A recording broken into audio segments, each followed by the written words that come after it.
A obra de J. Stalin, Problemas Econômicos do Socialismo na URSS, tem uma importância considerável para o desenvolvimento da ciência materialista de vanguarda, para a luta contra as várias manifestações de pontos de vista não científicos, idealistas, tanto nas ciências da natureza como nas ciências sociais. Stalin mostra, de fato, em sua obra, o erro da posição de certos economistas que negavam o caráter objetivo das leis da ciência e procuravam apresentar as coisas como se as leis da ciência pudessem ser abolidas ou transformadas pela vontade dos homens. Tais pontos de vista conduziam diretamente ao labirinto do idealismo subjetivo. Stalin, criticando-os, frisa nestes termos a posição de princípio da teoria marxista. O marxismo concebe as leis da ciência, quer se trate das leis das ciências naturais, quer das leis da economia política, como reflexo de processos objetivos que se realizam independentemente da vontade dos homens. Os homens podem descobrir estas leis, concebê-las, estudá-las, levá-las em conta nas suas ações, utilizá-las no interesse da sociedade, mas não podem modificá-las nem aboli-las. E menos ainda podem formar ou criar novas leis da ciência. 1. Esta definição profunda apresenta, de forma clara e concisa, a conclusão essencial que se pode tirar do desenvolvimento da ciência. Ela acentua que os fenômenos da natureza e da vida social são regidos por leis, destaca o caráter objetivo das leis da ciência e a cognoscibilidade dessas leis. É dirigida contra a contemplação passiva das leis, contra sua transformação num fetiche. Ao mesmo tempo, Stalin vibra um golpe esmagador em todas as manifestações do subjetivismo nacional na ciência. Asterisco, asterisco, asterisco. Os grandes fundadores da ciência marxista-leninista defenderam e desenvolveram, durante décadas, esta concepção do caráter das leis científicas e desmascararam os idealistas de todos os matizes. Ora, uma das formas sob as quais se manifesta a concepção idealista do mundo é o subjetivismo na ciência, o esforço para privar as leis da natureza e as leis da sociedade de seu conteúdo objetivo, para substituir o método científico objetivo de conhecimento por um método subjetivo qualquer. Um exemplo clássico de luta contra os pontos de vista subjetivistas na ciência é a maneira pela qual Lenin e Stalin desmascararam os liberais narodniki, os socialistas revolucionários, os anarquistas, os empirocriticistas. Os narodniki, com seu chefe Mikhailovsky, negavam, como se sabe, que os métodos objetivos fossem aplicáveis ao estudo dos fenômenos da vida social. Destacavam os fenômenos sociais do conjunto dos processos históricos naturais e exigiam a criação de um método particular, um método subjetivo em sociologia. Este método tornaria a considerar os fenômenos históricos do ponto de vista das ideias e dos objetivos do homem, de seus desejos, de seus sentimentos, de suas aspirações. Com isso, os narodniki eludiam a questão de saber de onde vinham as ideias e os objetivos sociais. Manifestavam uma incompreensão completa do caráter determinante do ser social dos homens em relação aos seus sentimentos, seus pensamentos e seus desejos. Mostrando o erro desse ponto de vista, Lenin escreveu: assim como Darwin destruiu a concepção de que as espécies animais e vegetais não se achavam absolutamente ligadas entre si, eram acidentais, criadas por Deus e imutáveis, e foi o primeiro a dar uma base rigorosamente científica à biologia, estabelecendo a variabilidade e a sucessão das espécies, da mesma forma Marx destruiu a concepção de que a sociedade é um conglomerado mecânico de indivíduos que sofre todas as espécies de transformações ao sabor das autoridades, ou, o que vem a dar-no, mesmo ao sabor da sociedade e do governo, que nasce e se transforma ao acaso, foi o primeiro a dar uma base científica à sociologia, estabelecendo o conceito de formação econômica da sociedade como um conjunto determinado de relações de produção, estabelecendo que o desenvolvimento dessas formações é um processo histórico natural. 2. Sem a derrota do subjetivismo em sociologia, a criação de uma ciência social autenticamente materialista não teria sido possível, nem tampouco a previsão científica, que é a base da política dos partidos comunistas. O subjetivismo condenava com efeito seus partidários a errar no caos das casualidades, a se enredar em utopias, e levava-os, finalmente, ao aventurismo no domínio político. Asterisco, asterisco, asterisco. A luta contra as diferentes manifestações de subjetivismo tem igualmente uma grande importância no domínio das ciências da natureza. Em todos os domínios essenciais das ciências da natureza, a afirmação de um método de pesquisa de caráter científico consequente, objetivo, conduziu à luta encarniçada contra esta forma de idealismo, que é o ponto de vista subjetivista. Sabe-se da luta que Kalatmyriazev travou contra o chamado método psicológico dos vitalistas fitopsicólogos em botânica. Os partidários desta variedade de subjetivismo dissertavam sobre a memória, sobre as tendências dos vegetais, sobre seus psiquismo. Tentavam assim explicar o crescimento dos vegetais pelas tendências instintivas do caule em se dirigir para a luz. A fisiologia da atividade nervosa superior representa igualmente um setor importante da frente de combate da ciência materialista de vanguarda contra o subjetivismo. Esta ciência deve seus êxitos na época atual a I.P. Pavlov. Quando Pavlov pronunciou seu célebre discurso As Ciências Naturais e o Cérebro, no qual defendia o método objetivo em fisiologia, Tmiriazev lhe escreveu: é-me necessário constantemente batalhar contra botânicos, jovens ou velhos, russos ou alemães, que pregam que os fisiologistas devem recusar as regras estritas de pensamento das ciências naturais e substituir este sistema de regras por uma certa fitopsicologia que, felizmente, não existe. Mas agora que eu posso dizer que um grande fisiologista de nacionalidade russa, como vós, considera que tem por missão expulsar o método psicológico de seu último reduto na fisiologia, sinto de hoje em diante sob meus pés o terreno sólido para continuar a oferecer-lhes resistência. Pavlov acentua realmente por diversas vezes em suas obras a esterilidade do chamado método subjetivo, a futilidade dos raciocínios banais sobre a alma. Existe uma análise materialista consequente, rigorosa, objetiva de todos os aspectos do comportamento do homem e dos animais, sem, no entanto, fechar os olhos ante as dificuldades destas tarefas.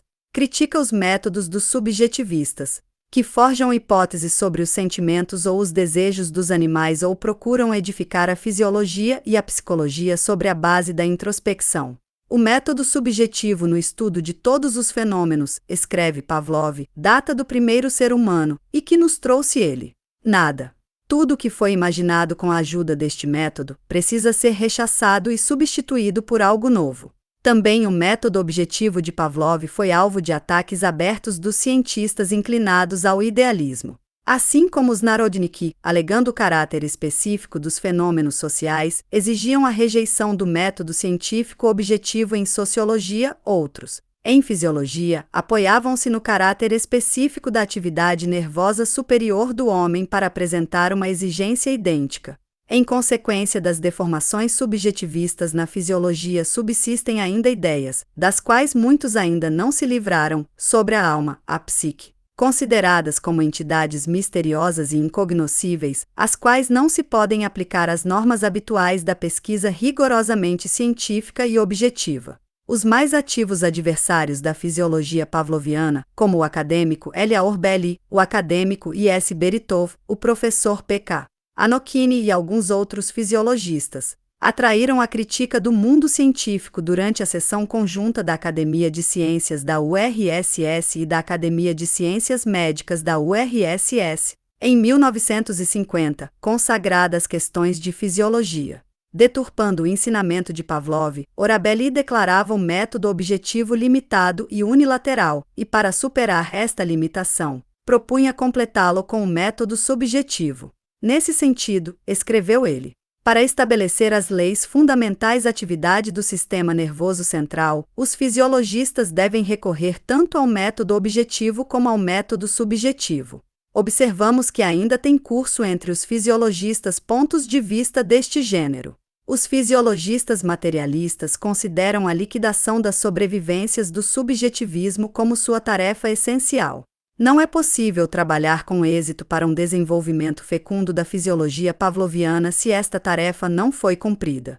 A penetração de pontos de vista subjetivistas tem causado também um grande prejuízo à química. Aqui, semelhantes ideias encontraram sua expressão original na chamada teoria da mesomeria ou da ressonância, oposta em seus próprios princípios à teoria de A.M. Butlerov.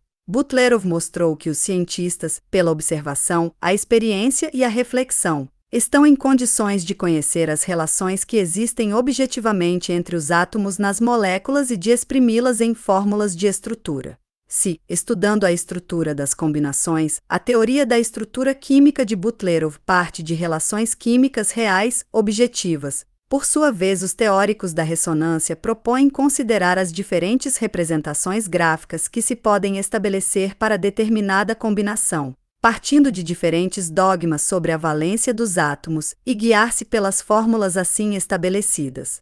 Em consequência disto, declara-se que a verdadeira estrutura da molécula é a média, mesomérica ou ressonante, entre as diferentes fórmulas estabelecidas graficamente, fórmulas que, como se sabe, não exprimem nenhuma realidade. Um dos autores desta teoria pseudocientífica, o químico americano Whelan, o reconhece.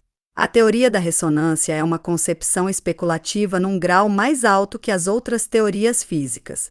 Ela não reflete nenhuma propriedade interna da própria molécula, é um método matemático criado pelo físico ou químico para sua própria comodidade.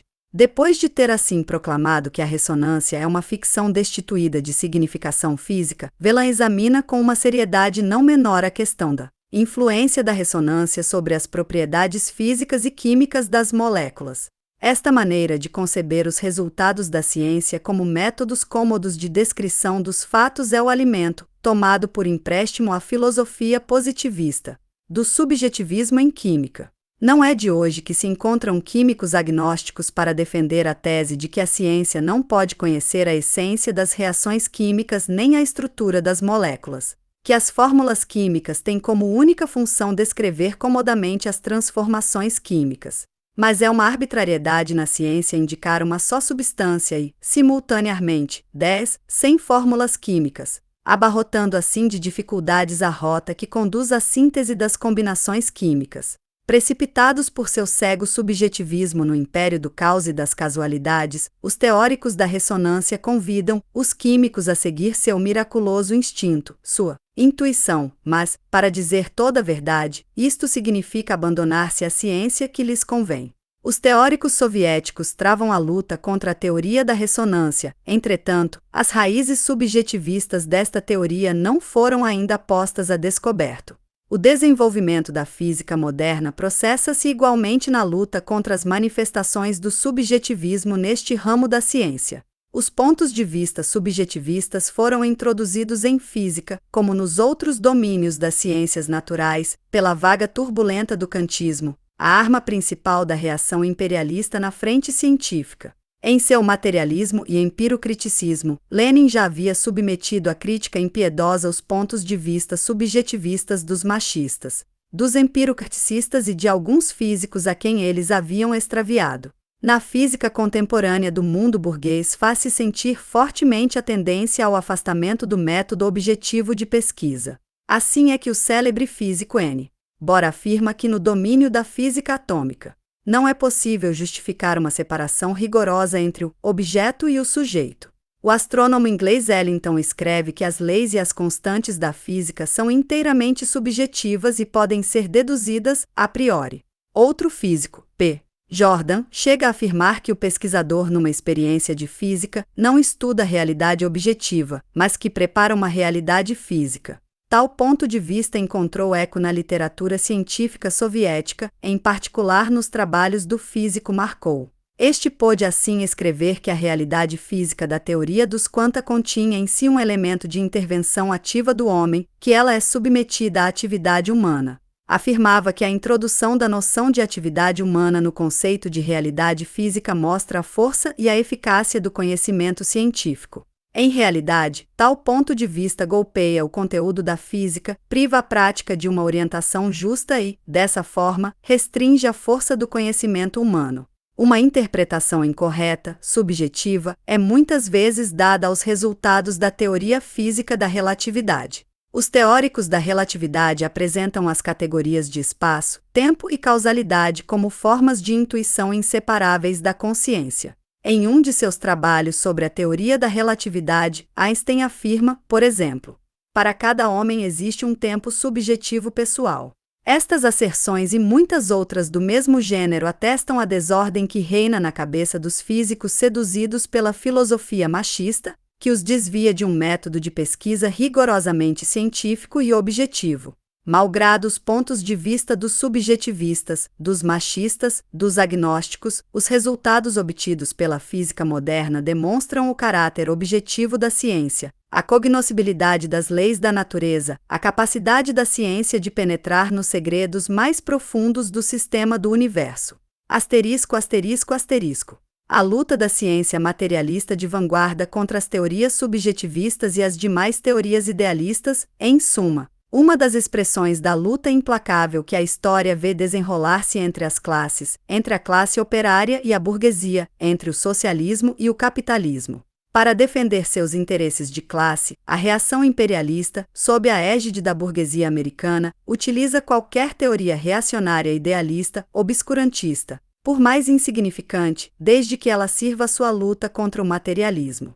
No domínio da ciência, a reação disfarça com vestes e berrantes as manifestações mais recentes do positivismo e do machismo, e investe contra a realidade objetiva, contra a concepção materialista do mundo, contra a cognoscibilidade dos fenômenos da natureza e da sociedade. É preciso não fechar os olhos ao fato de que tais pontos de vista conseguem penetrar na ciência soviética.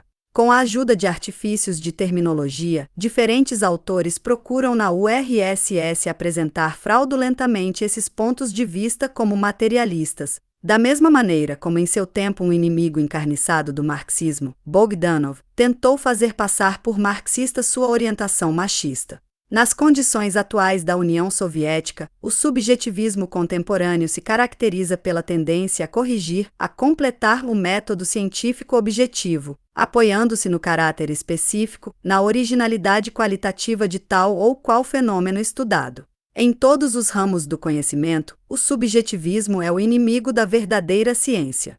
O subjetivismo e a ciência são incompatíveis. Não existe em realidade nenhum método subjetivo sobre o qual se pudesse realmente basear o desenvolvimento da ciência. A ciência só conhece um método de pesquisa, o que é rigorosamente objetivo, só ele é fecundo e provou por toda parte sua eficácia, em sociologia como em física, em fisiologia como em química, em psicologia como em geologia. Isto não quer dizer, é claro, que cada ramo do conhecimento não possua seus próprios processos de pesquisa e seus modos específicos de aplicação das leis.